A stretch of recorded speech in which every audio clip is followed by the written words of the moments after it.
Dans une récente émission, Michel Onfray, dont je parle beaucoup depuis ce matin, nous parle d'Épictète et des stoïciens. Et il nous dit, il me rappelle cette formule, il faut accorder l'importance à ce qui dépend de nous, et ignorer ce qui ne dépend pas de nous, ne pas nous en faire pour ce qui ne dépend pas de nous. Eh bien, moi j'aurais tendance à prendre le contre-pied de cette formule, jusqu'à un certain point du moins. Ce qui dépend de nous, quand c'est le mal,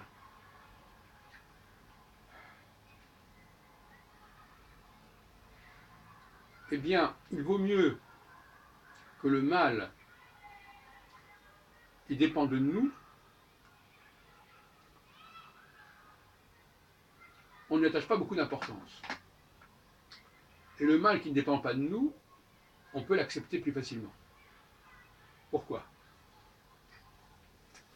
Prenons le domaine de la diététique, des tentations. Les tentations, ça ne dépend pas de nous, les tentations, quelque part. Mais,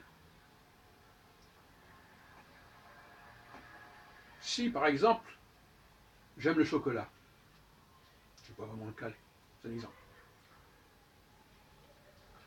Si j'attache d'importance au fait que ce chocolat, ça dépend de moi, et que donc je peux avoir du chocolat autant que je veux.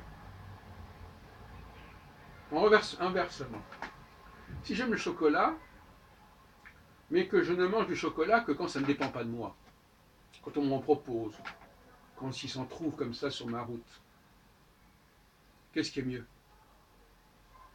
Dans bien des cas, il vaut mieux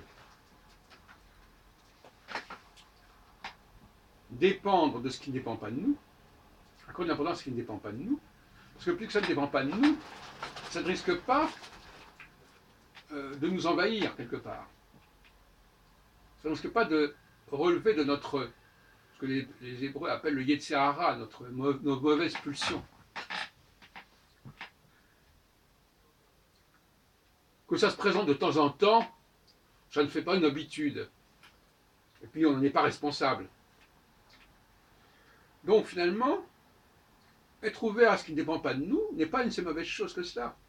Parce que ce qui ne dépend pas de nous, c'est très aléatoire. Ça se présente pas, ça s'offre pas. Donc c'est pas dangereux. C'est pas durable. C'est incertain, c'est précaire. Et donc quand les choses sont mauvaises, il vaut mieux qu'elles soient précaires. Quand le mal dépend de nous, là c'est très grave. Parce qu'à ce moment-là, la tentation, parce que ça dépend de nous, de décider de le faire ou de ne pas le faire, la tentation est très grande. Il y a des gens qui, comme ça, vont se goinfrer d'alcool, par exemple, parce que ça dépend d'eux. Ils peuvent acheter de l'alcool, ils peuvent aller au café boire de l'alcool. Par contre, s'ils ne boivent de l'alcool que s'ils rencontrent un copain qui leur propose un verre, c'est beaucoup plus aléatoire. Donc c'est beaucoup moins périlleux, c'est beaucoup moins nocif. Voilà, je voulais simplement dire, cette formule d'Épictète que j'ai bien connue, c'est même un des textes qui m'avait le plus marqué quand j'avais 15-16 ans, je pense que c'est une méthode qu'il faut revoir, parce qu'au niveau éthique, finalement, dans le rapport du bien et du mal, il vaut mieux que le bien dépende de nous et que le mal ne dépende pas de nous.